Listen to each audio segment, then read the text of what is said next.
Salut et bienvenue sur le podcast S'élever en même temps que son enfant. Je suis Maude, coach certifié chez Mercredi, mais surtout maman de 3 enfants. Sur ce podcast, je t'aide à conjuguer la bienveillance avec la réalité de ton quotidien de maman. Utiliser ton choix d'une parentalité bienveillante comme un accélérateur de ton propre développement personnel. T'aider à changer de regard sur les situations que tu vis avec ton enfant pour t'en servir, pour grandir et apprendre sur toi. Hey, salut! Je suis contente de te retrouver aujourd'hui pour ce nouvel épisode. Un épisode interview où je suis très heureuse de te présenter Luc Archer. C'est un épisode pour lequel j'ai pris énormément de plaisir à enregistrer en échangeant avec Luc. Luc, il est spécialiste de la communication et il a créé une pédagogie de communication basée sur l'aïkido verbal. L'aïkido verbal, c'est simplement une technique de communication, de gestion de conflit, j'ai envie de dire, quelque part, qui est basée sur l'art martial en lui-même, l'aïkido. Il en parle beaucoup mieux que moi, donc il va te présenter ça dans l'interview que je te propose. Mais voilà, je voulais te faire une petite introduction pour t'expliquer effectivement qui est Luc. Je l'ai rencontré donc simplement parce que j'ai tout simplement lu son livre, l'aïkido verbal. Tu auras le lien, comme d'habitude, en description de cet épisode. Et ça a été une véritable révélation pour moi. Tu vas t'en rendre compte dans l'échange. J'ai beaucoup de connivence. Tous les propos de Luc résonnent énormément en moi. Parce que finalement, j'ai le sentiment l'aïkido verbal vient agréger toutes les connaissances, toutes les conclusions que j'ai tirées de mon histoire, de mon vécu, de ce que j'ai pu lire à droite et à gauche. Quelque part, je trouve que ça vient plutôt bien compléter la communication non violente, la fameuse CNV de Marshall Rosenberg, et ça vient apporter une véritable solution à comment sortir d'un conflit. Alors, dans son livre, Luc parle essentiellement de relations d'adulte à adulte, mais tu vas le voir dans l'interview qui suit derrière, tu vas le comprendre, il intervient également auprès des enfants dans les écoles, et moi, j'ai voulu qu'on fasse un exemple avec Luc d'un cas que peut-être ton enfant rencontre à l'école, s'il est mis à l'écart, tu sais, cette fameuse phrase qu'on peut souvent entendre, dire « t'es plus mon copain, on joue plus avec toi ». Comment utiliser l'aïkido verbal pour que ton enfant, finalement, se sorte de cette situation de rejet? Comment faire en sorte de retrouver une relation avec l'autre beaucoup plus douce sans se sentir pour autant attaqué? Bref, je n'en dis pas plus, je te laisse découvrir mon échange avec Luc et j'espère que ça t'apportera quelques pistes de réflexion et peut-être même quelques résonances en toi de certaines situations que tu as peut-être connues toi aussi par le passé. Te donner quelques pistes pour savoir comment réagir peut-être à l'avenir. Bref, bonne écoute. Bonjour Luc et merci beaucoup d'avoir accepté mon invitation. Bonjour Maude, merci de m'avoir invité. Alors écoute, j'ai brièvement expliqué un petit peu comment je t'ai rencontré et qui tu es, mais j'aimerais que tu puisses te présenter toi aussi avec tes propres mots. Explique un petit peu qui tu es et dis-nous un peu plus sur le fameux aïkido verbal.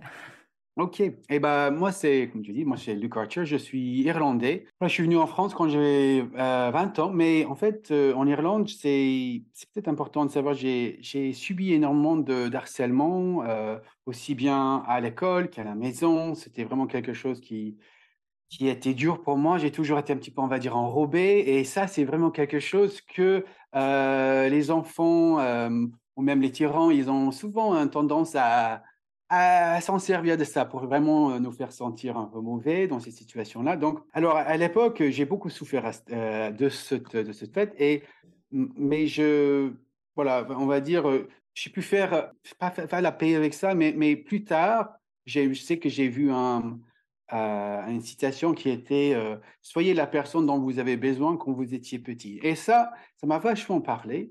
Peut-être pour poursuivre un peu l'histoire, je suis venu en France alors j'avais 20 ans. J'ai eu une excellente on va dire, école de départ pour gérer les gens un peu difficiles, c'est-à-dire que j'étais barman, un peu classique. On est irlandais, on va nous mettre dans un pub et voilà, j'étais bien content. Mais c'est vrai que j'ai appris beaucoup de choses. Et une des choses que j'ai appris d'ailleurs, c'était pour mon français. Il n'était pas super au début, évidemment. Je comprenais, on va dire, même un mot sur deux, c'est beaucoup dire. Mais je sais que, par exemple, dans le pub où j'étais, on disait peut-être parfois on m'insultait, mais comme je ne comprenais pas les mots qu'on nous disait, et ben, je disais, qu'est-ce que ça veut dire pour toi, connard, machin. Donc, qu'est-ce que ça veut dire? Et ça poussait les gens à expliquer. Et donc, ça, je voyais là, dans ces situations-là qu'en fait, ça crée une ouverture pour autre chose. Ça crée au moins une pause ou un espace pour autre chose. On va revenir là-dessus plus tard, mais en tout cas, petit à petit, moi, je suis devenu enseignant en langue, ensuite en communication, finalement, j'ai eu un assez de succès dans l'accompagnement que je faisais et suffisamment pour me dire, je peux peut-être commencer ma propre structure pour accompagner les enseignants. Je l'ai fait pendant quelques années et j'ai eu une demande d'un client de développer une approche pour gérer les conflits. C'était une école avec laquelle je travaillais. Il disait que les étudiants étaient un peu, ils rentrent dedans, très critiques, très dans l'esprit un peu contradictoire des enseignants et ils avaient du mal. Et donc, la directrice est venue m'en parler et effectivement, je lui ai dit, écoute, je vais développer un enseignement, des ateliers pour aider ces enseignants à gérer ça. Et comme je connaissais l'aïkido martial, eh bien, je me suis dit, ça serait intéressant, une idée un peu une espèce d'aïkido, mais un aïkido verbal. Et donc, du coup, c'était à partir de ce moment-là, j'ai développé ces ateliers. Les premiers ateliers avec justement l'équipe pédagogique avait tellement de succès qu'on m'avait dit, Luc, est-ce que tu peux revenir maintenant former notre équipe administrative? Parce que c'est là où il y a vraiment entre eux, c'est un peu un fight, quoi. Ils étaient deux Extension. clans, etc. Beaucoup de tensions, effectivement. Et du coup, c'était au bout d'une journée. Donc, c'était normalement un atelier de 2 jours. Et là, au bout d'une journée, il y a la directrice qui m'a appelé pour dire ça a complètement changé l'ambiance dans la structure. Ils se sont rendus compte qu'ils faisaient des attaques. Ils se sont rendus compte que comment c'est important la relation avec l'autre, etc. Et donc, du coup, ça, c'était le début. C'était le début vraiment de la pratique, de succès de cette pratique. Et évidemment, qui a beaucoup développé depuis ce moment-là. On m'a demandé, Luc, faut faire créer des livres. Donc, j'ai écrit plusieurs livres dessus. J'ai pu voyager un peu partout dans le monde. Il y a des gens qui s'intéressent à comprendre cette pratique, à l'utiliser dans leur vie quotidienne. Et ensuite, j'ai pu, dans ces dernières années, j'ai pu amener cette pratique, on a pu le simplifier pour le rendre plus simple pour les jeunes et on a pu les amener dans les écoles encore. Voilà, comme je dis, un peu être la personne dont j'avais besoin quand j'étais plus jeune. Donc voilà, ça c'est un peu les débuts de cette pratique et puis on peut en parler peut-être un peu plus en profondeur ensemble. Ah, c'est chouette parce que du coup, en fait, tu boucles la boucle. C'est que finalement, c'est de ta propre histoire. Tu as Oui. essayé de trouver un moyen de qu'est-ce que j'aurais pu faire pour ne pas subir ce que j'ai subi. Et c'est là où finalement, je me rends compte qu'on se rejoint par ce passé commun où on n'a pas eu une enfance avec des camarades hyper sympas, on va dire, et on n'a pas eu, comme toi, j'ai pas eu je n'ai pas su me défendre toute seule, je n'ai pas su répliquer, je n'ai pas su porter ma voix, et c'est exactement, c'est vraiment dans ce contexte-là que j'ai découvert ton livre. Moi, j'ai commencé avec ton livre L'aïkido verbal, ça m'a beaucoup parlé, et effectivement, ton livre, il est vraiment à destination des relations humaines d'adulte à adulte, mais de la même façon que tu le dis à la fin, c'est que ça se transpose complètement finalement également dans tout type de relation, également pour nos enfants et pour les aider à ne pas se faire marcher dessus non plus, à savoir s'affirmer, à développer leur empathie de l'autre côté, parce que on critique souvent les harceleurs en les pointant du doigt, les méchants, mais on n'est jamais tout blanc ou tout noir. Et si on développe un tout petit peu l'empathie aussi des personnes, bah, elles vont pas arriver dans cette dérive-là d'attaquer l'autre ou de faire du mal à l'autre par des mots. Et du coup, ce parallèle, tu l'expliques, il te vient de ta pratique, toi, de l'aïkido. Et du coup, l'aïkido verbal, elle repose sur quoi exactement pour toi? C'est quoi les principes de l'aïkido verbal? Euh, Bien, c'est souvent quand je commence plutôt avec des adultes, on va quand même bien leur dire que qu'est-ce- quelles que soient les activités qu'on fait dans la pratique, il s'agit de deux choses. On va toujours travailler sur l'auto-observation et l'intention. Quelle que soit, on va dire, l'activité dans laquelle on est, c'est sur ces deux choses qui vont nous aider dans la pratique. C'est de pouvoir s'auto-observer, qu'est-ce qui se passe en soi, et puis de se rappeler et d'explorer quelle est notre intention. Parce que notre intention, quelque part, dans notre intonation, quand on parle, eh ben, il y a notre intention qui est un peu cachée derrière. Mhm. Donc, par exemple, je peux te donner, souvent, une des premières petites techniques qu'on va partager avec même des plus jeunes, c'est un petit moment, un petit moyen de se donner un peu d'espace lorsque quelqu'un nous sort peut-être une accusation, une critique, c'est de dire c'est-à-dire. Donc là, quelqu'un va dire, mais c'est nul ce que tu as fait, et tu fais c'est-à-dire. Et déjà, ça pousse l'autre personne à un peu reformuler, mais ça nous donne un peu d'espace euh, voilà, pour ne pas engager avec une contre-attaque ou ne pas le prendre au perso, a priori. Mais regarde, si moi je dis c'est-à-dire d'une façon un peu, genre un peu provoque ou un peu agressif, eh ben, ça n'a pas le même impact. Donc, Mm. toujours, on est dans l'idée de ce que l'on dit et comment on le dit. Donc, on a parlé d'intention tout à l'heure, et juste pour compléter cette idée sur quoi ça repose, en fait, c'est vraiment en travaillant avec les enfants on s'est rendu compte qu'on a dû simplifier, rendre les choses le plus simple possible. Et c'est en travaillant justement avec ces merveilleux professionnels dans l'éducation, on a pu rendre les choses le plus simple. Et c'est pour dire, l'aïkido, c'est en fait une danse. C'est une danse. On est toujours en train de bouger. Et il y a pas, voilà, les autres arts martiaux, souvent des arts martiaux de coups, comme le karaté, le taekwondo, etc. Ou parfois on a les arts martiaux de lutte, genre le sumo ou le judo, etc. Tu vas dominer l'autre. Parce que la différence Mhm. avec l'aïkido, c'est que c'est une danse. On ne cherche pas à dominer l'autre. On va accueillir ce qui arrive pour faire en sorte qu'il n'y a plus d'attaque, Mm. mais sans dominer l'autre, sans chercher à avoir le dessus. Donc, ça le rend un peu différent des autres. Donc, dans ce danse, il y a trois pas, trois mouvements, trois postures, si vous voulez, qui sont le moi, le toi et le nous. Mm. Et on est toujours en train de bouger entre le moi, c'est un moi qui est particulier, c'est pas le moi, je me défends, je mets les mains devant moi et voilà, mais c'est un moi, je me ressens, je suis en lien avec ce qui se passe en moi, je C'est le suis moi, aligné. c'est le Oui, moi d'introspection, c'est ça? oui, c'est un moi. Nous, on parle de se recentrer Mm. et d'être aligné avec ce qui se passe en nous. C'est pas encore l'idée de, voilà, si je suis en colère, et ben, je refoule cette colère. Non, non, non. L'aïkido, c'est l'art de la non-résistance. Donc, on va accueillir quelle que soit la chose qui vient de l'extérieur ou de l'intérieur, mais chercher ensuite, donc ça, c'est le moi, on revient, on est dans l'observation, encore dans l'observation de soi. Et ensuite, on va avoir le mouvement toi qui va être un mouvement de te comprendre sincèrement l'autre. Donc, le toi, euh, c'est un accueil, mais ton attention est vers l'autre.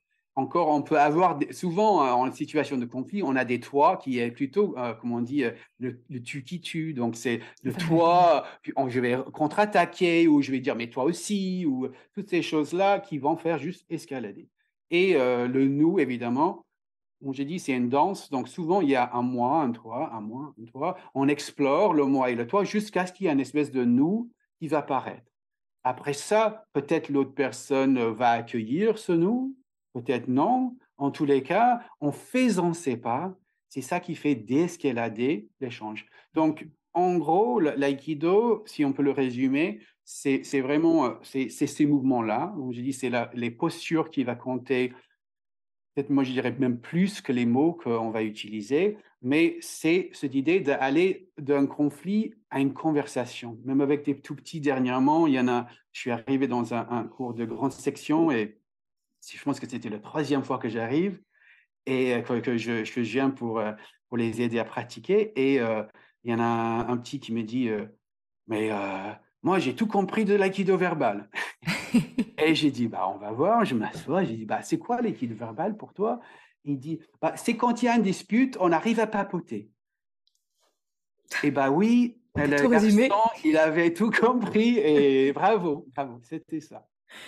Mais c'est là que je me rends compte que, tu vois, en échangeant en direct avec toi, je comprends mieux pourquoi finalement j'ai été tant attirée et que ça a tant résonné en moi, parce que tous les mots que tu emploies, c'est tout ce que j'essaye de mettre en valeur, en exergue, en tout cas sur ce podcast et sur mon site mercredi, contre la domination, le fait de chercher le compromis avec l'autre, donc c'est le fameux nous, où, voilà, où on papote, on discute. Euh, voilà, je comprends vraiment pourquoi je suis tant convaincue de l'aïkido verbal, de cette façon de... Ouais, comme tu dis, en fait, c'est pas de réagir sous le coup de l'émotion des mots blessants de l'autre, mais c'est de se créer, dans le moi, de ce que je comprends, c'est de se créer cet espace, se détacher de l'émotion, de ne pas rentrer dans la réaction émotionnelle et d'interroger l'autre. Et c'est bah, du coup, ça, effectivement, ça déstabilise l'autre, que ça n'est pas l'effet attendu de... J'appelle ça à mes enfants, je leur dis, mais donne pas ta télécommande des émotions à tes camarades, garde le contrôle. On leur donne trop de pouvoir souvent. C'est quelque part, c'est ça. C'est si parce que comme tu disais un petit peu tout à l'heure, c'est que ces gens, enfin les tyrans, les gens qui sont, qui, enfin, on va dire même si c'est pas intentionnel, mais il va y avoir tout, ça va exister toujours. C'est les différents besoins ou les gens qui, je sais pas, pour une raison ou une autre, ils sont peut-être mal, enfin ils sont levés avec une difficulté le matin ou peu importe. Mais c'est que il y aurait toujours des moments d'agression, d'agressivité, et ça, on ne va pas éviter. Ce qui est important, c'est qu'on arrive à le gérer lorsque ça se produit. Parce que, et exactement ça, c'est que donner quelque part le pouvoir de l'autre, d'avoir un impact sur nous, c'est le donner trop de pouvoir. On va reprendre avec, comme tu dis, on va s'affirmer dans l'assertivité, et maintenant, c'est nous qui va mener la danse. Et la danse, c'est pas pour dominer l'autre. La danse, c'est lorsqu'on veut prioriser la relation, ça va fonctionner. Si on veut gagner, si on veut avoir raison, eh ben non, c'est autre chose qui va fonctionner, c'est le karaté verbal ou autre chose. Mais l'aïkido verbal, ça fonctionne lorsque on s'est dit, bah, qu'est-ce qui est important? C'est non seulement ma relation avec l'autre, mais c'est ma relation avec moi-même. C'est ça, parce qu'effectivement, on peut ne pas, des fois, c'est ce que je dis à mes enfants, on peut ne pas aimer tout le monde, et on peut ne pas être aimé de tout le monde, mais on doit respecter tous les autres et on doit être respecté. Et ça, effectivement, bah, ça passe forcément dans un relationnel où, quoi qu'il en soit, même si on apprécie ou pas l'autre en face de soi, bah, c'est en tout cas de le respecter et de se respecter soi. C'est ça la base, en fait, finalement. Et je trouve hyper intéressante ton approche. Je mettrai bien évidemment tous les liens, notamment de ton livre sur l'aïkido verbal en description de l'épisode, pour les parents qui aimeraient aller vraiment plus loin et pour travailler pour leur relation. Mais j'aimerais bien, dans le cadre de cet épisode, bah, qu'on parle justement comment nous, en tant que parents, on peut accompagner notre enfant si jamais il se fait, enfin voilà, s'il est un petit peu chahuté à l'école, un peu embêté, tu sais, les disputes du fameux t'es plus ma copine, t'es plus mon copain, voilà. Comment on peut expliquer l'aïkido verbal? Je sais bien que voilà, ça ne peut pas se faire en un claquement de doigts, mais est-ce que tu pourrais partager quelques petits trucs pour aider les parents à accompagner leur enfant justement à comment réagir dans ce cas de figure où l'enfant, bah, imaginons, il se fait rejeter, dire non, toi t'es plus notre copain, tu joues plus avec nous. Comment on peut aider notre enfant à faire face à ces situations euh, pour répondre? Bah, oui. Alors, comme je disais tout à l'heure, il y a quand même une partie clé de cette pratique, c'est de pouvoir se centrer. C'est de pouvoir revenir à soi, comme tu disais un peu aussi, de trouver un espace où on est protégé pour ça. Alors ça, les façons de se centrer sont c'est vraiment à chacun de les trouver. Moi, j'ai pas, la science infuse là-dessus pour dire que qu'est-ce qui va fonctionner pour telle ou telle personne. Cependant, ce que l'on fait, souvent, on va apporter et même les enseignants dans les écoles, ils emmènent souvent des différentes façons de se centrer. Ça peut être souvent ce qui revient là, aujourd'hui, j'étais, avec un groupe et ce que je leur ai fait, je leur ai proposé 3 courtes différentes façons de se centrer. Une, c'était juste de respirer 3 fois. Une autre, c'était d'essayer, même si on n'y arrive pas, mais juste d'avoir l'intention d'écouter notre cœur. Et un autre, c'était de visualiser un peu notre centre, notre hara, enfin, c'est vraiment ça se trouve, on va dire, c'est notre centre de gravité, si tu veux. Donc, c'est un peu derrière notre nombril. Mmh. Donc, le nombril, donc, du coup, au milieu de notre corps, et visualiser un petit billet d'énergie qui est là. Donc ça, je leur proposais ces 3 différentes façons. Après, c'était qu'est-ce qui a fonctionné le plus? On les a mis dans une situation de difficulté et en faisant ce geste ou cette intention de respirer, d'écouter le cœur ou de visualiser le centre, et ben ça, lequel a fonctionné le mieux pour eux? Et il y en a qui a dit la respiration, il y en a qui a dit, visualiser le cœur, il y en a qui a dit les 3 ont fonctionné. Enfin, donc c'est à chacun de vraiment trouver ce moyen, mais c'est un point de départ. Ah, même, je dirais, avec les enfants, enfin, avec les tout petits, ce qu'on leur demande dans un premier temps, c'est de localiser. Quand on est décentré, où c'est que ça se passe? Mmh. Et c'est différent pour différentes personnes. Pour moi, personnellement, c'est que c'est souvent sur ma tête. C'est-à-dire qu'il y a cette, espèce de, comment on appelle ça? Les bonnets de natation qui font clac sur la Oui. tête. Il y a une petite tension qui est là. Quand je reconnais cela, je sais que je suis décentré. Il y a une tension quelque part en soi pour savoir lorsqu'on est décentré. Et ben ça, c'est notre corps qui nous parle.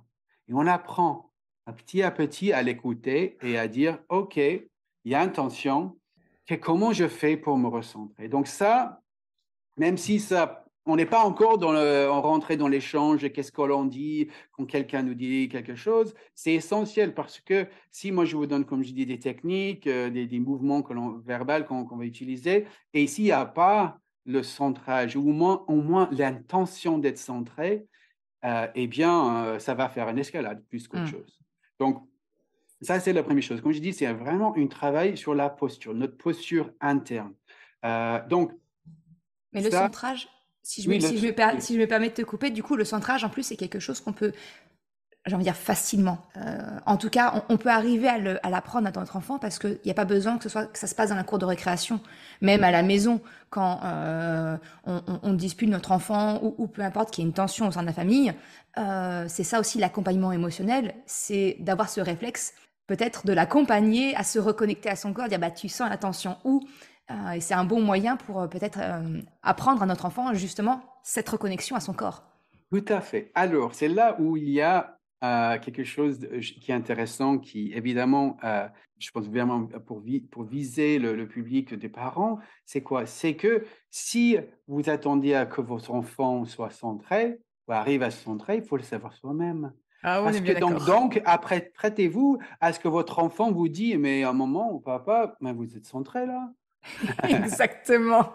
Et d'utiliser cela pour dire: «En effet, attends, ça te dit qu'on se centre tous les 2 ou des choses comme ça?» mais Mmh. de ne pas être voilà, enfin, être centré comme vraiment aussi on travaille parfois avec des structures, genre, avec des scientifiques et cetera et parfois ils ont dit: «Mais c'est quoi être centré? C'est quoi être centré?» Et comme j'ai dit, c'est intéressant, on sait qu'est-ce que c'est quand on n'en est pas, quand on n'est pas centré. Et on sait quand on l'est aussi, quand on est en conversation, une vraie conversation, avec une connexion avec l'autre, là, on est centré, on est présent, on est aligné avec soi. Et physiquement, notre corps, il sait qu'on n'est pas centré. Donc ça, c'est important à pouvoir voilà, être dans cette pratique qu'on peut Mmh. partager. Et je sais qu'il y avait un collègue à un moment donné qui, ça a commencé à monter un peu avec lui. Et comme je savais qu'il savait ce que c'était d'être centré, je lui ai dit, ça te dit qu'on se centre? Il dit, mais moi, je suis parfaitement centré. Et j'ai rigolé, j'ai dit: «OK, bah, moi, j'ai encore besoin de de le faire, donc laisse-moi 2 secondes, j'arrive». Donc c'est ça qui est intéressant. C'est vraiment c'est la base de notre pratique, c'est de pouvoir, savoir se centrer et de pouvoir, même si on le quitte et pas le voir comme quelque chose de binaire, genre: «Je suis décentré, je suis centré». Non, Mmh. non, il y a une échelle où c'est, je suis, 20 centré maintenant, donne-moi un peu de temps pour monter, mais c'est notre intention de retrouver ce centrage qui va jouer plus que toute autre chose. Bah, tu sais, c'est exactement ce que je fais en fait avec mes enfants. Souvent, on visualise. Alors, je vais te montrer toi à l'écran, mais ceux qui nous écoutent peuvent l'imaginer. Et puis, c'est dans mon guide gratuit, la boussole des émotions, j'en parle. En fait, je mets mes deux mains. Enfin voilà, on met nos deux mains comme une échelle. On montre, voilà, ben moi je suis à tel niveau, je suis là, voilà. Et pour rendre visible l'invisible, en fait. Oui, oui, et puis de sortir un peu de cette, parfois quand je disais c'est binaire, souvent les gens disent, enfin, c'est là: «Je suis centré» ou «Je suis pas centré», alors que c'est comme tu dis, c'est pas binaire, c'est ça peut être 0, ça peut être 10, mais il y a tellement de choses Il y a entre des les 2 graduations. ou entre le 100, voilà, donc graduation de ça, mais c'est l'intention d'augmenter ça qui va jouer sur tout ce que l'on fait. Mm. Ça, c'est la 1re chose, je dirais. Si tu veux que l'on, on explore la situation que tu as évoquée, Maud, donc Mhm. tu es pas mon copain ou des choses comme ça. Je peux te dire effectivement, c'est pour le quel que soit en fait, c'est intéressant, quel que soit l'âge, ça c'est quelque chose que les enfants perçoivent qu'on attaque effectivement au début, pour dire, les dojos que l'on fait, donc les dojos verbaux plutôt, ils sont, on commence avec ça, on va accueillir quelles sont les attaques que vous avez reçues, qu'est-ce que vous, voilà, qu'est-ce que vous avez entendu ou qu'est-ce que quelqu'un vous a dit qui vous a blessé, sachant qu'une attaque, c'est une attaque pour nous. Donc si, moi je dis une chose à toi et ça te passe au-dessus de la tête et si tu dis la même chose avec la même intonation à quelqu'un d'autre et ça les blesse, c'est une attaque pour elle. Donc, Mm. c'est ça, et donc peu importe ce que c'est comme attaque, si ça nous crée, de la tension, et ben, on le travaille et puis on explore comment on peut Communiquer. justement, voilà, comment on peut arriver à faire descendre, minimum se protéger l'autre aussi. Ça Mhm. aussi, c'est un truc que les enfants sont très sensibles à ça. C'est l'idée de pas juste protéger soi-même, protéger l'autre et Mm. éviter l'escalade, c'est le minimum. Après ça, si on arrive à être dans une vraie conversation, c'est gagné pour tout le monde. Mm. Donc, l'idéal, c'est si tu veux prendre cette situation-là, pour mieux le comprendre, c'est de l'explorer. C'est-à-dire que c'est que toi, si tu m'attaques, tu vas être la fille qui dit la méchanceté. Mhm. Moi, je vais essayer de me positionner comme elle, essayer d'utiliser un vocabulaire qui serait à peu près approprié, mais de garder la posture et de danser un peu avec toi jusqu'à ce que ça descende. Ça marche, ok. Donc pour donner un petit peu le contexte du cas qu'on a imaginé, c'est ni plus ni moins le cas que un de mes enfants m'a rapporté de l'école, où c'est lors d'un jeu où effectivement ça se passe, ça se passe pas bien, et un des enfants dit mais non mais de toute façon t'es plus notre copain, Luc t'es plus mon copain, on joue plus avec toi, avec les copains on va jouer mais sans toi, toi tu viens plus avec nous, t'es plus notre ami. Qu'est-ce qui te fait dire ça? Effectivement, tu me déstabilises parce que ma phrase me semblait tenir pour elle-même. Oui, Mais, vas-y, reste dedans, reste dedans. ok. Bah Qu'est-ce qu'il écoute, te dit? t'as pas voulu comprendre que je jouais pas, enfin que j'étais pas d'accord sur l'arrêt du jeu. Donc maintenant, bah, j'ai juste plus envie de jouer avec toi. Donc toi, tu restes tout seul. Et puis nous, on va jouer avec les copines et on te laisse toute seule. OK. Est-ce qu'il y a d'autres choses que tu aimerais me dire ou ça va comme ça? Non, c'est tout. On n'est plus copains et on veut plus jouer avec toi. Écoute, ça te dit que je partage ce que je pense par rapport à ça ou tu préfères qu'on fait ça une autre fois? Des formations professionnelles, là. Si je reste dans le personnage, je vais dire, ben non, non, juste on joue plus avec toi. C'est fini. T'es plus mon copain. C'est fini. C'est quoi d'être ton copain, en fait? Bah, c'est de jouer avec toi. Je veux plus passer mes récréations avec toi. Et s'il y a quelque chose qui pourrait te changer la vie là-dessus, ce serait quoi? Écoute, si ça te dit, on peut en parler après la pause déjeuner. Ok, OK. ok. Donc là, en fait, tu vois, je t'ai vu en difficulté à répondre à une Ouais. question. Donc au lieu de t'enfoncer, au lieu de te dire: «Regarde, je t'ai déstabilisé, là, tu sais pas quoi répondre», qu'est-ce que j'ai fait? J'ai proposé un «non». Hmm. Alors, évidemment, je dis pas. Alors, franchement, une des choses, que ce soit des enfants, pas moins les enfants, mais surtout les adultes, disent souvent, c'est dur. Oui, c'est dur. Je dis pas ce que l'on fait, c'est facile, pas du tout. C'est comme tous les arts martiaux, ça demande de l'entraînement Ça se parce qu'il travaille. s'agit de développement des réflexes. Un développement de réflexes de quoi? De revenir à soi, de garder une posture centrée. Ensuite, de chercher à comprendre l'autre, de chercher à voir qu'est-ce qui se passe chez l'autre, de vraiment comprendre. Et en gros, tu as entendu par mon intonation, c'est que j'ai vraiment envie de savoir. C'est pas Mhm. juste des mots. Donc, quelque part, on va apprendre des techniques, mais finalement, on va les oublier pour juste être dans le j'explore le monde de l'autre pour mieux le comprendre. Et à un moment donné, qu'est-ce qui se passe? Eh bien, il y a une petite ouverture qui est créée. Hmm. Peut-être je vais revenir sur moi. Donc là, j'ai te proposé, est-ce que tu veux savoir pour moi? Non, bah ok, bah je reviens sur toi. Et ensuite, je cherche toujours à voir, tiens, c'est où l'ouverture? Et à un moment donné, je vais dire, bah il y a un petit nous là. Peut-être j'aurais pu proposer un nous, mais peut-être souvent, et c'est souvent ça, c'est une petite distance, fait qu'on va se retrouver plus calmement plus tard. Plus tard. Mais on est toujours dans la perspective d'une conversation.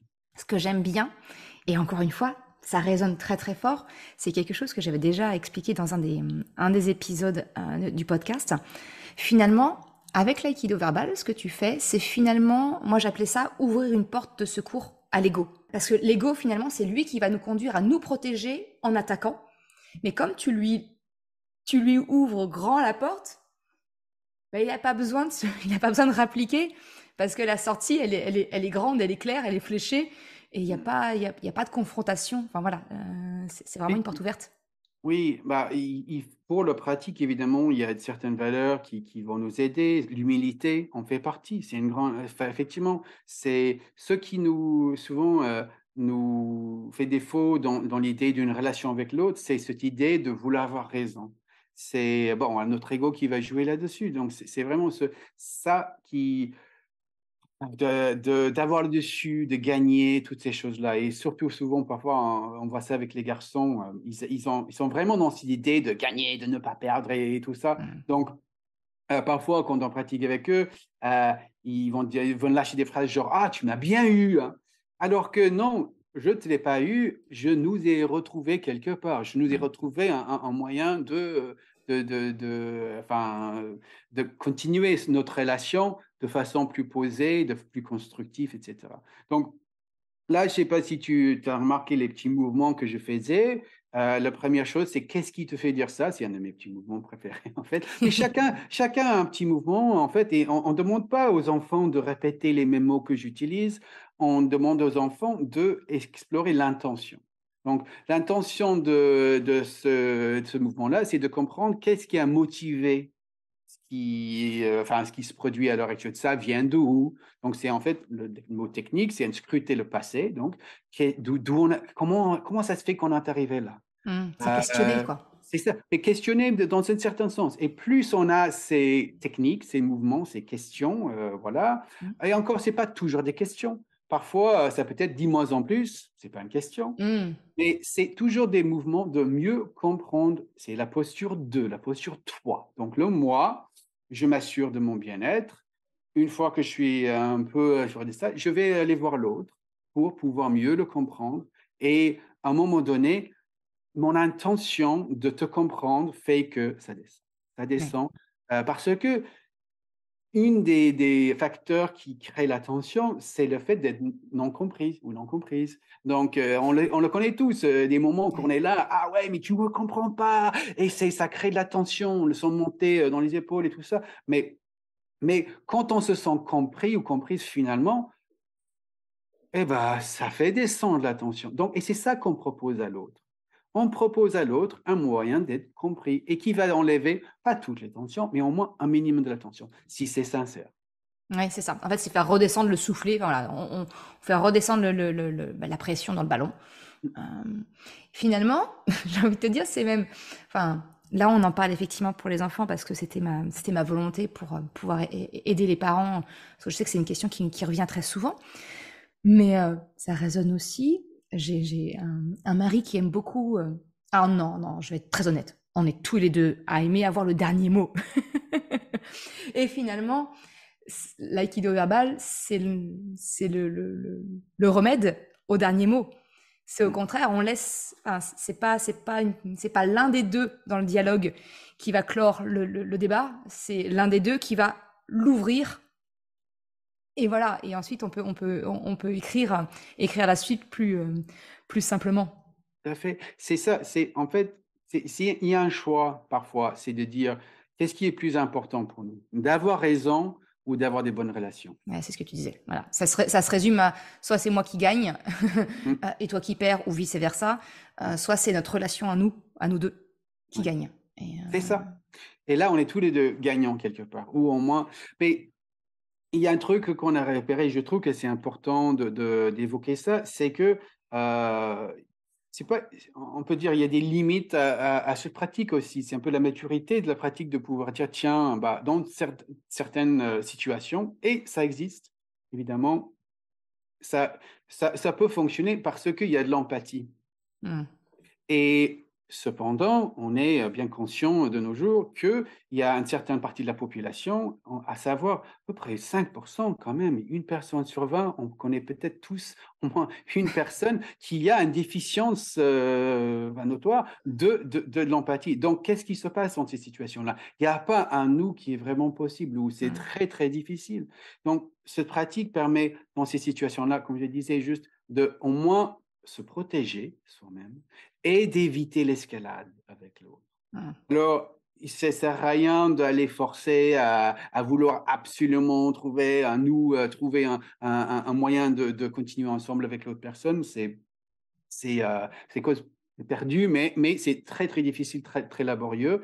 Mais en moins, et je pense que ça, c'est important, on peut commencer à discerner ça. C'est-à-dire qu'il y a des petits mouvements aussi au sein de la pratique qui vont permettre de mieux reconnaître, mieux voir ça. Et c'est par exemple un petit mouvement de savoir qu'est-ce que tu ferais à ma place. Donc ça, pour quelqu'un qui a un manque d'empathie, ça va être difficile pour la personne de comprendre, mais aussi c'est un bon entraînement, même si la personne manque d'empathie, ça peut l'aider à développer justement cette Exactement. empathie, de pouvoir véritablement se mettre à la place de l'autre. Mais on peut reconnaître des gens qui vont faire une petite diversion, à ne pas répondre à cette question-là, ou dire que c'est une question qui est bête, ou toutes ces choses comme ça, tout faire pour ne pas se mettre à la place de l'autre. Si on voit ça à répétition, souvent que ça revient, que l'autre personne est juste focalisée narcissiquement sur elle-même, Sur la même. eh bien, à ce moment-là, bah, il faut être, Être euh, capable, ouais. oui, il faut être capable de prendre une distance et de voilà, se protéger dans ces situations-là. Tout à fait. Ma grande référence culturelle, je rigole parce que je sais pas si tu auras la même que moi. Dans le film Men in Black 3, t'as Boris Ok. l'animal qui dit mettons-nous d'accord sur notre désaccord. Bah ouais, des fois, on n'est juste pas d'accord.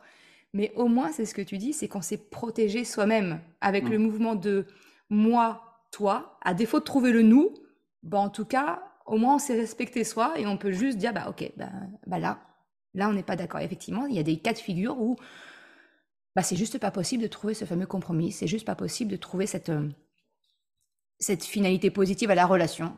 Juste, bah ok, bah on n'est pas d'accord, mais au moins, bah on se respecte soi. Voilà, on va pas aller empiéter sur nos propres valeurs. On a fait l'effort d'écouter celle de l'autre. Bon bah ok, on n'est pas d'accord.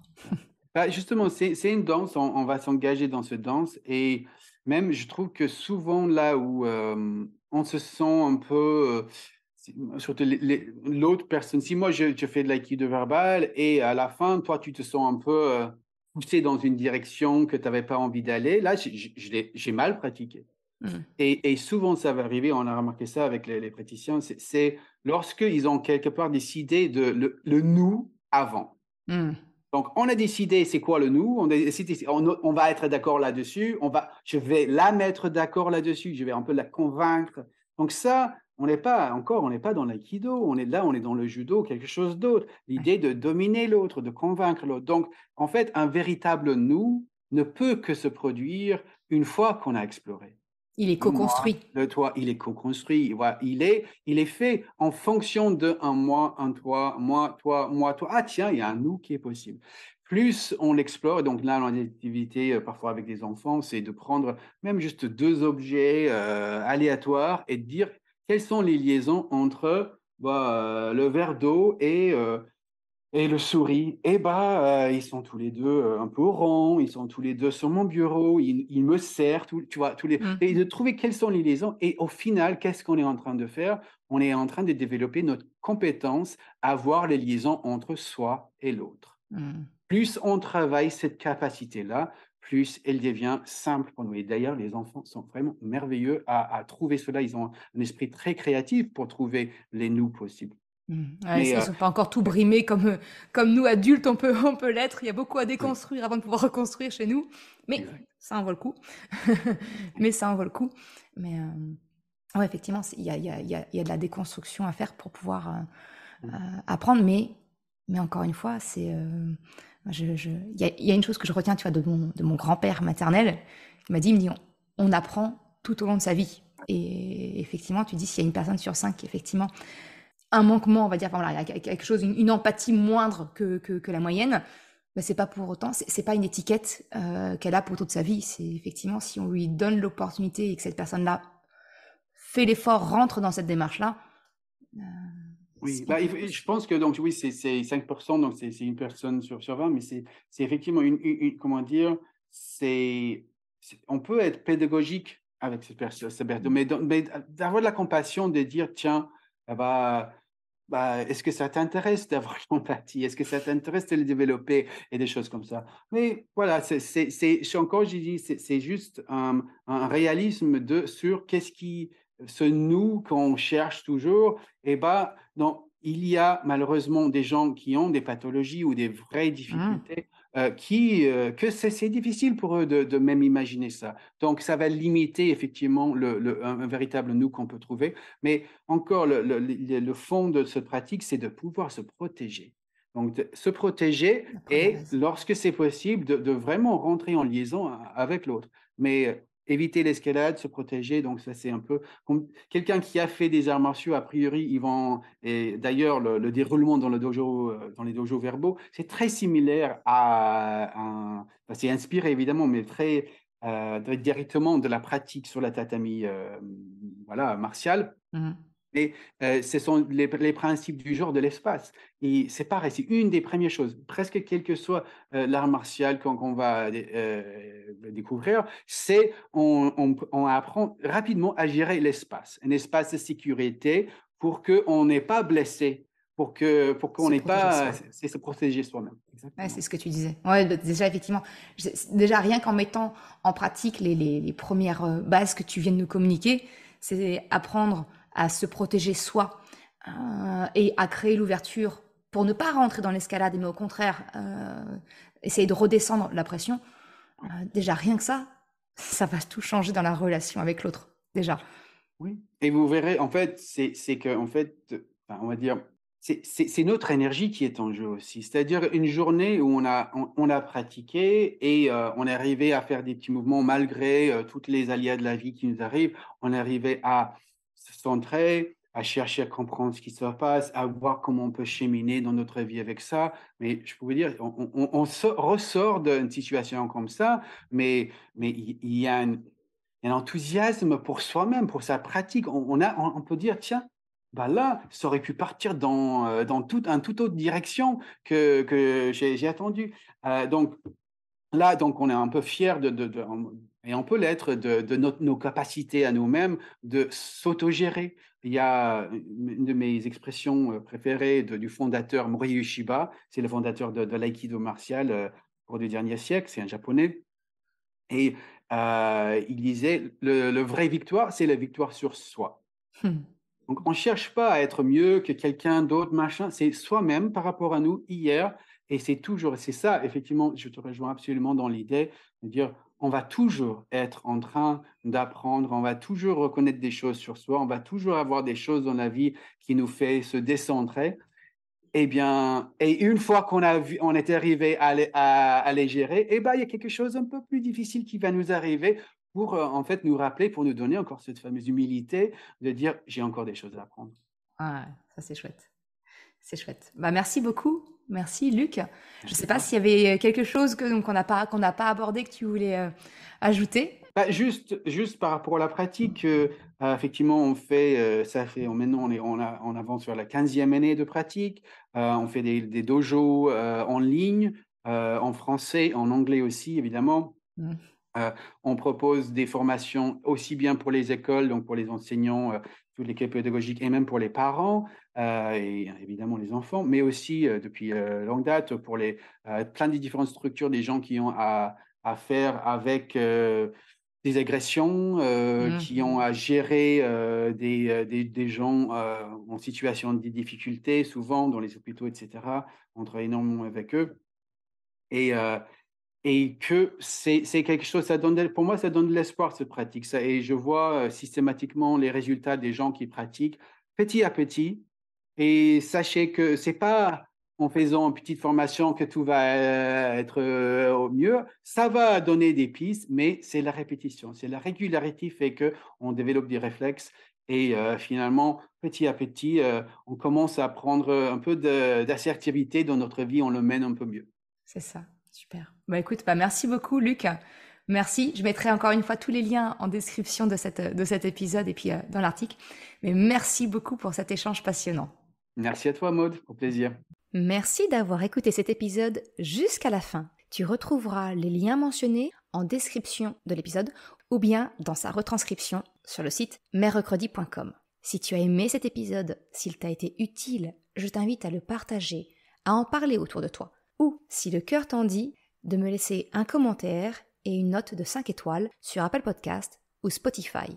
Cela me permet de faire connaître le podcast et m'encourage à progresser. Un grand merci à celles et ceux qui prennent le temps de le faire ou de m'envoyer un message privé si leur plateforme d'écoute ne le permet pas.